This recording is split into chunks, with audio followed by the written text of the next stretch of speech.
வணக்க மக்களே, நாம இந்த ஆரோக்கியமான பதிவில் பீட்ரூட் ஜூஸினுடைய மருத்துவன்மைகளை பற்றி பார்க்க போகிறோம். குறிப்பாக நம்ம பீட்ரூட் ஜூஸ் எடுத்துக்கொள்ளும் போது நமக்கு நீர் சத்து கிடைக்க ஆரம்பிக்கும். ரத்தம் எல்லாம் நம்மளுடைய உடலில் சரியான விதத்தில் இருக்கிறதால அனீமியா என்று சொல்லக்கூடிய அந்த ரத்த சோகை சார்ந்த பிரச்சனையை குணப்படுத்தி வராமலும் தடுத்துக்கலாம். வெயில் காலத்தில் நீர் சத்து நிறைந்திருக்கக்கூடிய உணவுகளை நம்ம அதிகமாக எடுத்துக்கொள்ள வேண்டும். அப்போ தான் நம்மளுடைய உடல் வறட்சியை நம்ம குறைச்சிக்கலாம். குறிப்பாக உடல் வெப்பநிலை அதிகமாக இருக்கக்கூடிய இந்த பருவத்திலலாம் ரத்த அழுத்தம் நமக்கு கொஞ்சம் அதிகமாக இருக்கும். அப்போ அந்த பிபி என்று சொல்லக்கூடிய அந்த பிளட் ப்ரெஷர் ரத்த அழுத்தத்தெல்லாம் கண்ட்ரோல் பண்ணுறதுக்கெல்லாம் நம்ம பீட்ரூட் ஜூஸ் எடுத்துக்கலாம். ஸோ இந்த நன்மைகள் மட்டுமே பீட்ரூட் ஜூஸ் அதில் கிடையாதுங்க மக்களே. இன்னும் ஏராளமான ஆரோக்கியமான மருத்துவ நன்மைகள் பீட்ரூட் ஜூஸில் இருக்குது. அந்த நன்மைகள்லாம் என்னென்ன அப்படின்றத பற்றி ஒவ்வொன்றா தெளிவாக விளக்கமாக பார்ப்போம். அதை பற்றி பார்க்குறதுக்கு முன்னாடி இந்த வீடியோவுக்கு மட்டும் ஒரு லைக் கொடுத்துட்டு இந்த தகவலை உங்களுக்கு தெரிஞ்சவங்களுக்கும் ஷேர் பண்ணிவிடுங்க. இது அவங்களுக்கும் பயனுள்ளதாக இருக்கக்கூடிய ஒரு ஆரோக்கியமான பதிவு தான். இது போன்ற அப்டேட்ஸ்கள் நீங்கள் தொடர்ந்து பார்க்குறதுக்கு நம்மளுடைய ஹெல்த் நியூஸ் தமிழ் சேனலை சப்ஸ்கிரைப் பண்ணிக்கிட்டு பக்கத்தில் இருக்கக்கூடிய பெல் பட்டனையும் கிளிக் பண்ணி ஆல் அப்படின்ற ஆப்ஷனை மறக்காமல் செட் பண்ணி வச்சுக்கிட்டீங்க அப்படின்னா நான் போடக்கூடிய எல்லா அப்டேட்ஸும் உங்களுக்கு நோட்டிஃபிகேஷன் அடிக்கடி சேரும். சரி வாங்க மக்களே, இப்போ வீடியோக்குள்ள போயிடலாம்.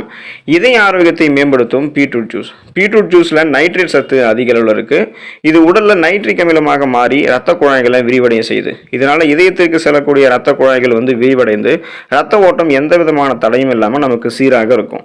ரத்த அழுத்தம் கட்டுக்குள்ள இருக்கும். குறிப்பாக இதயத்திற்கு செல்லக்கூடிய ரத்த குழாய்கள்ல அந்த கொழுப்பு அடைப்புகள்லாம் எதுவும் ஏற்படாம நமக்கு போதுமான அளவுக்கு இதயத்திற்கு தடை இல்லாமல் ரத்தம் போக ஆரம்பிக்கும். ஸோ பிபி எல்லாம் நம்ம கண்ட்ரோல் பண்ணிக்கிறது மூலமாக மாரடைப்பு, பக்கவாதம் போன்ற எந்த விதமான இதயம் சார்ந்த பிரச்சனையுமே இல்லாமல் இதய ஆரோக்கியத்தை மேம்படுத்துகிறதுக்கெல்லாம் பீட்ரூட் ஜூஸ் உதவிகரமாக இருக்கும்.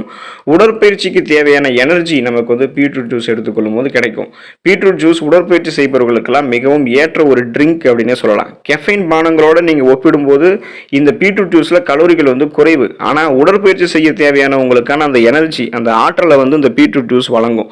குறிப்பாக பீட்ரூட் ஜூஸில் இரும்பு சத்து, ஹீமோகுளோபின் அதிகரிக்கிறதன் மூலமாக தசைகளுக்கு செல்லக்கூடிய ஆக்சிஜனுடைய அளவை இன்னும் அதிகரிக்கும். இரும்பு சத்து கிடைக்க ஆரம்பிக்கும் போது உங்களுடைய உடலில் ஹீமோகுளோபினுடைய கவுண்ட் லெவல் இன்க்ரீஸ் ஆச்சு அப்படின்னா அப்போ இந்த ஹீமோகுளோபின் தான் நம்மளுடைய உடலில் இருக்கக்கூடிய அனைத்து பாகங்களுக்குமே ஆக்சிஜன் கடத்தி செல்லும். அப்போ எல்லா இடத்துக்குமே உங்களுக்கு அந்த தசைகளுக்கெல்லாம் ஆக்சிஜன் கடத்தி செல்லும் போது உடற்பயிற்சி செய்த தேவையான அந்த தசைகளுடைய வலிமை, தசைகள் உங்களுக்கு எல்லா இடத்துலையுமே மசில் மாஸ் உருவாக்கி ஸ்டெமினா உங்களுக்கு அதிகரிக்கும் உடற்பயிற்சி செய்யும் போது. அதுக்காக நீங்கள் இந்த பீட்ரூட் ஜூஸை எடுத்துக்கொள்ளலாம். உங்களுடைய உடல் எடையை எந்த விதமான சைடு எஃபெக்டும் இல்லாமல் ஆரோக்கியமான முறையில் குறைக்கிறதுக்கு பீட்ரூட் ஜூஸ் உதவிகரமாக இருக்கும்.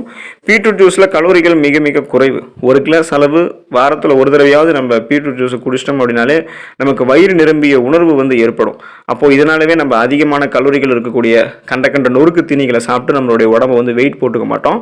குறிப்பாக இந்த பீட்ரூட் ஜூஸில் இருக்கக்கூடிய நார் சத்தும் நீர் சத்தும் ஒன்றிணைந்து நமக்கு கிடைக்கும் போது ஏற்கனவே நம்மளுடைய உடலில் தேங்கியிருக்கக்கூடிய கொழுப்புகள்லாம் வெளியேறி சைடு எஃபெக்டே இல்லாமல் நம்மளுடைய உடல் குறைய ஆரம்பிக்கும். எடை இதனால அதிக கலோரி உணவுகளை தவிர்த்துட்டு சைடு எஃபெக்டே நம்ம உடல் எடையை குறைச்சிட்டு ஜீரண ஆற்றலும் ஆரோக்கியமாக வைத்துக்கொண்டு அஜீரணம் கோளாறுகள்லாம் எதுவும் இல்லாமல் உடல் எடையை குறைக்கிறதுக்கு பீட்ரூட் ஜூஸ் எடுத்துக்கொள்ளலாம். நோய் எதிர்ப்பு சக்தி அதிகரிக்கும் நம்ம பீட்ரூட் ஜூஸ் எடுத்துக்கொள்ளும் போது. பீட்ரூட் ஜூஸ் இருந்திருக்கக்கூடிய விட்டமின் சி எனும் உயிர் சத்து தான் பீட்ரூட் ஜூஸ் நமக்கு நோய் எதிர்ப்பு சக்தி திறனை அதிகரிக்கிறதுக்கு காரணமாக இருக்கு. பீட்ரூட் ஜூஸில் விட்டமின் சி மற்றும் பீட்டா கரோட்டின் போன்றவையெல்லாம் இருக்கு. இது கூட ஆன்டி ஆக்சிடென்ட்களும் மினரல்ஸ்களும் அதிகமாக இருக்கு. இது எல்லாமே சேர்ந்து நம்மளுடைய உடலுக்கு இம்யூன் பவரை இன்க்ரீஸ் பண்ணும். அதாவது நோய் எதிர்ப்பு சக்தியை பீட்ரூட் ஜூஸில் இருக்கக்கூடிய இந்த சத்துக்கள் நமக்கு அதிகரித்து நமக்கு பொதுவாக இருக்கக்கூடிய சளி, இருமல், காய்ச்சல் போன்ற பிரச்சனைகளையுமே பீட்ரூட் ஜூஸ் நமக்கு குணப்படுத்திடும். சீசனாக புதுசாக அட்டாக் ஆகக்கூடிய பருவகால தொற்று நோய்களான வைரஸ், பாக்டீரியா, பூஞ்சை போன்ற தொற்று நோய்கள், புற்றுநோய்கள் போன்றவற்றெல்லாம் ஏற்படாமல் பாதுகாக்கிறதுக்கு உதவிகரமாக பீட்ரூட் ஜூஸ் இருக்கும்.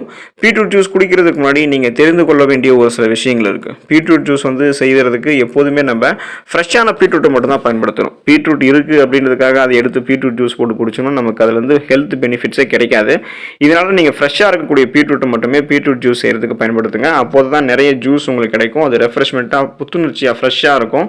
அதன் மூலமாக உங்களுக்கு மருத்துவ நன்மைகள் விரைவாக கிடைக்கப்பெறும். ஒரு நாளைக்கு ஒரு சின்ன கிளாஸில் பீட்ரூட் ஜூஸ் குடிக்கலாம் அப்படின்னு நினைக்காதீங்க. நீங்கள் வாரத்தில் ஒரு தடவை எடுத்துக்கிறதுலே உங்களுக்கு அது போதுமானது தான். தொடர்ந்து நம்ம பீட்ரூட் ஜூஸ் எடுத்துக்கொள்ள வேண்டும் அப்படின்றது அவசியம் கிடையாது. அளவுக்கு அதிகமாகவும் நீங்கள் பீட்ரூட் ஜூஸை எடுத்துக்கொள்ளக்கூடாது. வாரத்தில் ஒரு தடவையாவது பீட்ரூட் ஜூஸ் எடுத்துக்கொள்ள பாருங்கள். இப்போ நீங்கள் வெயிட் லாஸ் பண்ணுறீங்க அப்படின்னா நீங்கள் தொடர்ந்து பீட்ரூட் ஜூஸ் எடுத்துக்கணும்னா மிக குறைந்த அளவே பீட்ரூட் ஜூஸை குடிச்சாலே போதும். அதுவே உங்களுடைய உடல் எடையை சைடு எஃபெக்ட் எல்லாமே குறைக்க ஆரம்பிக்கும். தொடர்ந்து பீட்ரூட் ஜூஸ் குடிக்கும்போது அதில் இருக்கக்கூடிய பீட்டா கரோட்டின் காரணமாக சிலருக்கெல்லாம் சிவப்பு நிறத்தில் என்ன பண்ணோம் அப்படின்னா சிறுநீர் வர ஆரம்பிக்கும். அப்போது இந்த மாதிரி பிரச்சனை இருக்கிறது அப்படின்னா நீங்கள் குறைவான அளவுக்கு எடுத்துக்கலாம் பீட்ரூட் ஜூஸை, இல்லைனா நீங்கள் எடுக்காமல் இருக்கிறதே கூட நல்லது தான். இதை தவிர வெயில் காலத்தில் நீங்கள் கொஞ்சம் கொஞ்சமாக பீட்ரூட் ஜூஸ் எடுத்துக்கொள்ளும் போது அந்த வெயில் கால பிரச்சனைகளான மயக்கம், வாந்தி, தலை சுற்றல் இது மாதிரி பிரச்சனைகள்லாம் நீங்கி போய் உங்களுடைய உடல் வந்து நீரேற்றம் பெறும்.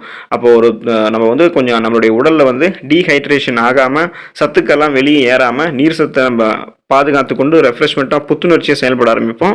அதுக்கெல்லாமே பீட்ரூட் ஜூஸ் உதவிகரமாக இருக்கும். எனவே இந்த பீட்ரூட் ஜூஸை எடுத்துக்கொண்டு இதில் இருக்கக்கூடிய நிறைய மருத்துவமைகளை பெற்று உங்களுடைய உடம்பை சுறுசுறுப்பாக வச்சு பல வேலைகளை நீங்கள் வந்து ஆரோக்கியமாக செய்து முடிக்கலாம், நலமோடு வாழலாம். அடுத்த ஆரோக்கியமான பதிவில் மறக்காமல் சந்திப்போம். நன்றி மக்களே.